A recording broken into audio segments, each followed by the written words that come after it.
سلام. قسمت قبلی با هم دیگه این کاراکتر رو طراحی کردیم و قراره که توی این قسمت تا انتهای این ویدیو با هم دیگه این بسته‌بندی زیبا رو طراحی کنیم. با من همراه باشید. الان اینجا این کاراکتر رو داریم. من دوربریش کردم و بک‌گراندش رو هم سفید کردم. حالا من برای اینکه کارمون جلو بیفته وقت گذاشتم و استایل های مختلف رو براش تست کردم داخل سایت دیزاین و به نظرم بهترین استایل همین استایله که اینجا الان من موسم رو بردم. این استایل خوبی، البته سلیقه هست. شما هم استایل های دیگر رو چک بکنید و ببینید که از کدومش نتیجه بهتری میگیرید. خب الان من اینجا اگر توجه کنید همین قبلیه رو اینجا من گرفتم که خب خیلی کاراکتر زیبا و جذابی شده، اینجا میتونیم ازش استفاده کنیم.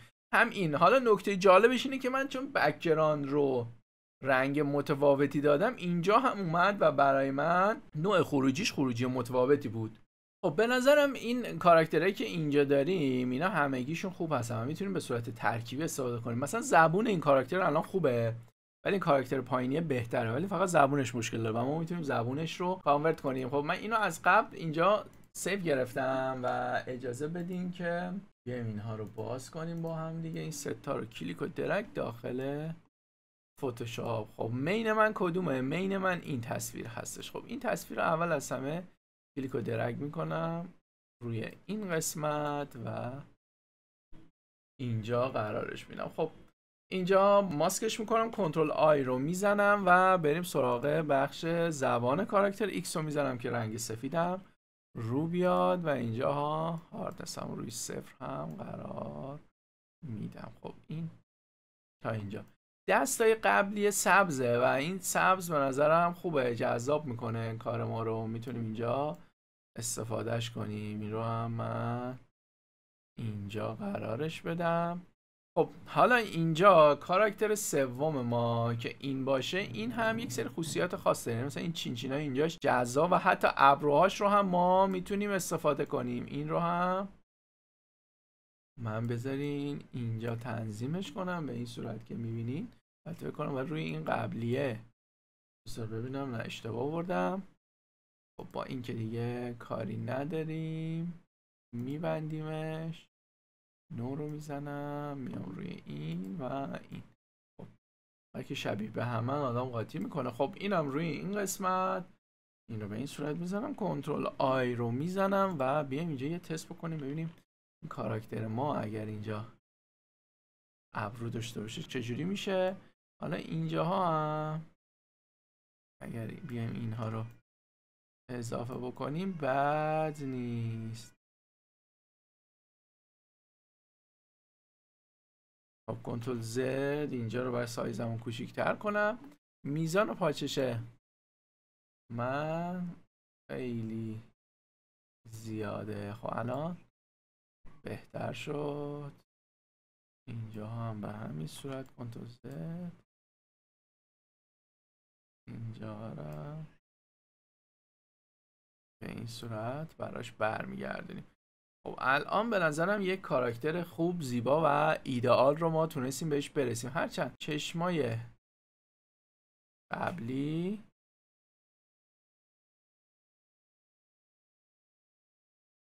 به این صورته که البته این با دماغم بد نشده، یعنی من میخوام که دماغ نشه و چشاش رو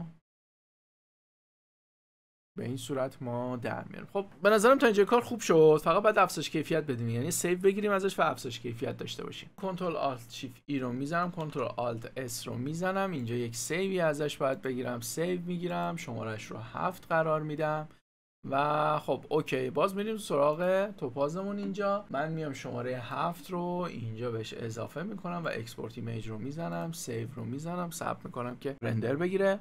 خب خروجی گرفت. بریم اینجا سراغ شماره 7 که ما اینجا داشتیم. خب این اضافات رو من میبندم،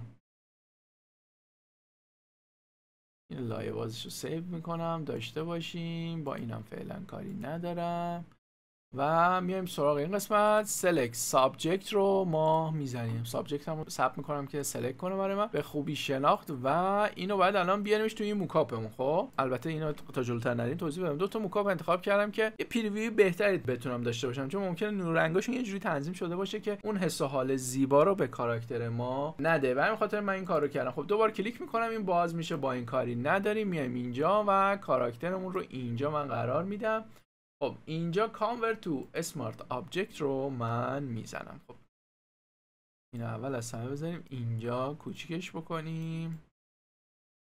اولین کاری که ما میتونیم با کاراکتر بکنیم اینه که اصلا یک تصویر بزرگی رو اینجا ازش بذاریم. همینو به عنوان یک طرح بستنیمون اینجا میبینیم خیلی زیبا و جذاب میتونیم ازش داشته باشیم و استفاده بکنیم. ولی خب من ترجیحم اینه که نه، اینجا میخوام یه مقداری این رو کوچیکترش بکنم. شاید مثلا اینجا به این صورت.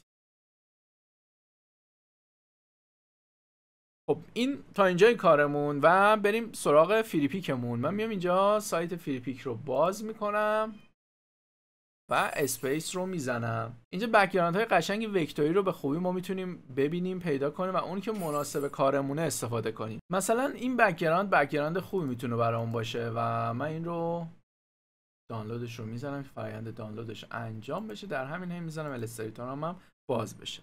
خب من تصویر رو اینجا باز کردم و بک‌گراندش رو نیاز دارم، یعنی این مواردی که اینجا هستش رو نیازی نداریم و به راحتی قابلیت این رو داره که ما اضافی ها رو پاک کنیم به همین راحتی که عزیزان اینجا الان مشاهده میکنم. خب من این طرحم رو انتخاب میکنم، کلیک و درگ میارم داخل این قسمت و نیازه که من بزرگش کنم و اینجا قرارش میدم. لایش رو میارم این زیر به این صورت که شما عزیزان میبینید. خب این رو هم به این صورت چون میخوام متن رو هم بنویسم. خب این رو اینجا قرارش میدم و خب اینجاها یه کوچولو مشکل داره و داریم میبینیمش که این مشکلاتو داره. کافیه اینجا بیایم اینر شادو رو ما اینر گلو رو البته پیداش کنیم. اینجا به این صورت که شما عزیزان میبینین.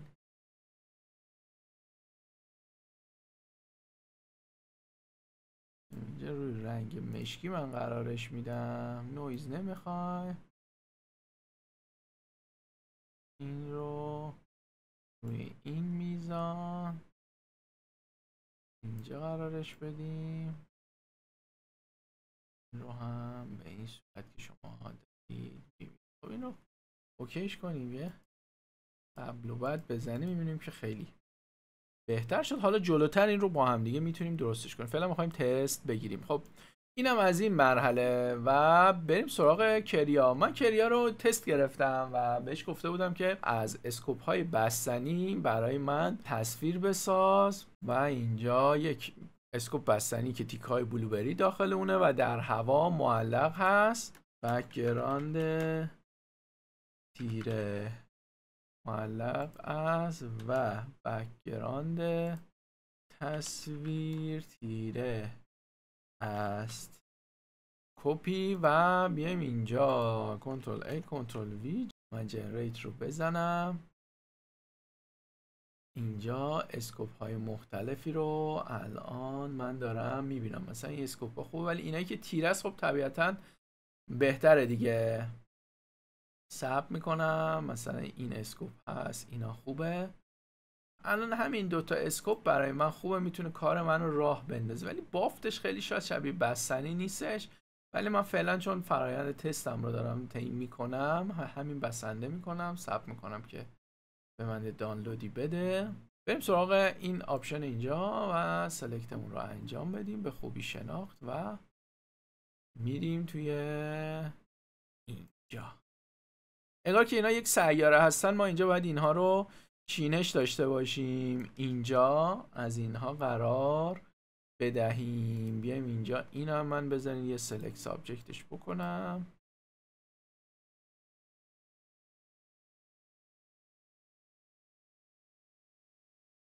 خب کدوم بود؟ این بود دیگه. آره اینه. خب مجدد این رو هم من میارم اینجا convert smart object. یه دونه رو هم اینجا قرار بدیم، یه دونه هم شاید تو اون دور دست هاش بد نباشه که باشه. فقط اینو تصویرش اون زیر ما میایم و قرار میدیم. یه کنترل اس بزنم و بیام اینجا این رو ببینم. اینجا مشکلی که داره خیلی حرفه‌ای من حس میکنم موکاپ من رو نشون نمیده. همین ها رو بزنین اینجا، کنترل سی بزنیم، یه پریویو هم این تو ما با هم دیگه بگیریم. کنترل ویو من بزنم اینجا، این رو لایش رو هم بزنم، بیاد این رو بزرگش بکنیم و اینجا من قرارش بدم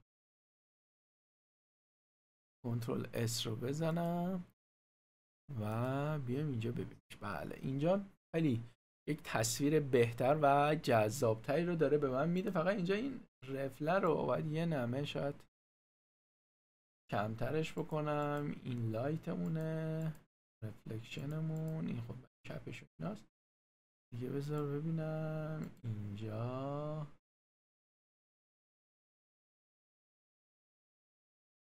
این اگر روی مولتیپلای چون قرار داره، بذار یک مود خوبی براش من راه بندازم که این تصویر من بهتر جذابتر دیده بشه. حالا اینجا ما میتونیم این رو به این شکل که شما هم میبینید ما داشته باشیمش. خب این تا اینجای کارمون به نظرم خیلی زیبا و جذاب شد. فقط حالا نیازی که بقیه موارد. پس من فعلا کارم با این موکاپ اینجا تمامه، با این هم کاری ندارم. این رو هم فعلا میبندمش. بیایم اینجا، با اینها هم دیگه کاری ما نداریم. خب ببینم کدوم بود، یه بار دیگه من بازش کنم که اشتباه نشه. خب این تا اینجای کار. بریم سراغ لوگوی محصول و لوگو رو بندازیم. بعد از اینکه لوگو رو انداختیم بعد بریم سراغ تایپوگرافیش. اینجا قرار میدم، فقط اینو میزنم اینجوری سلکت بشه، درسته؟ کنترل دیو بزنم، لوگومون اینه. لوگو رو یک بار ماسک رو میزنم، حالا کنترل رو نگه میدارم که این در واقع فعال بشه. میام سراغش، اینجا این قسمت رو میزنم که این قسمت بیاد رو، ولی اون شاخاش و موارد دیگهش در واقع زیر باشن. کنترل دیو میزنم و میبینیم که بله این هم به خوبی هرچه تمامتر اینجا اجرا شد و این اینجا قرار گرفت. حالا وقتشه بریم سراغ تایپوگرافی کارو. من ترجیحم اینه که تایپو رو توی الستریتور بزنم. میرم اینجا نیو فولدر، میگم یه سایز A4 RGB به من اینجا بده. خب متنم رو مینویسم بلوبری فضایی. اینجا یک فونت مناسبی باید برای این من انتخاب بکنم که به نظرم این فونت که الان اینجا انتخاب کردم خدا تو رو بخواه فونت مناسبیه. خب Created Outline رو میزنم، آن گروپ رو هم اینجا براش من میزنم. اینجا باید سایز این رو من بزرگش کنم، این رو هم بیام بذاریمش اینجا. یه تکونش بدیم ببینیم. اینجا براش خوبه. این رو ریلیز بزنیم که این رو سوا کنه. این حالا به این صورت، این رو هم انتخاب.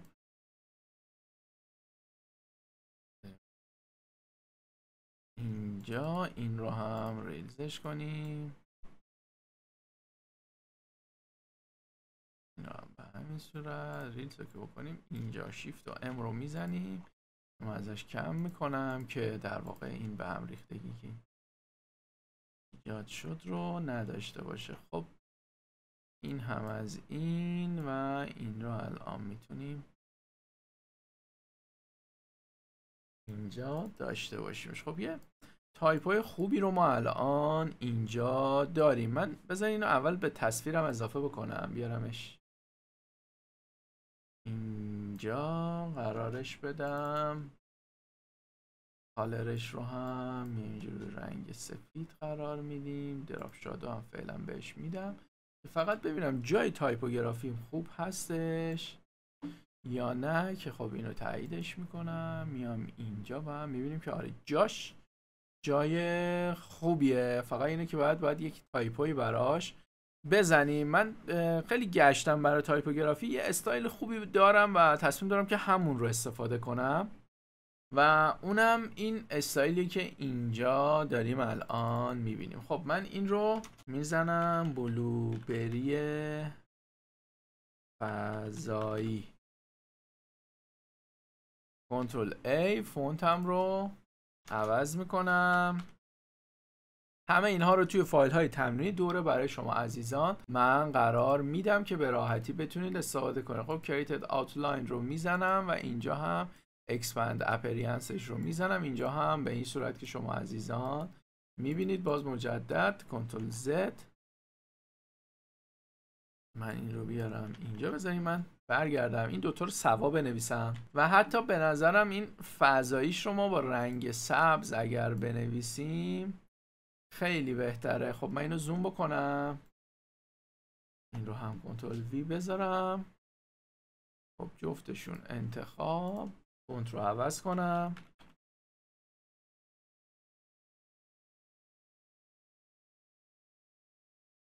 حالا این Created Outline، اینجا Expand Appearance، این رو هم به همین صورت.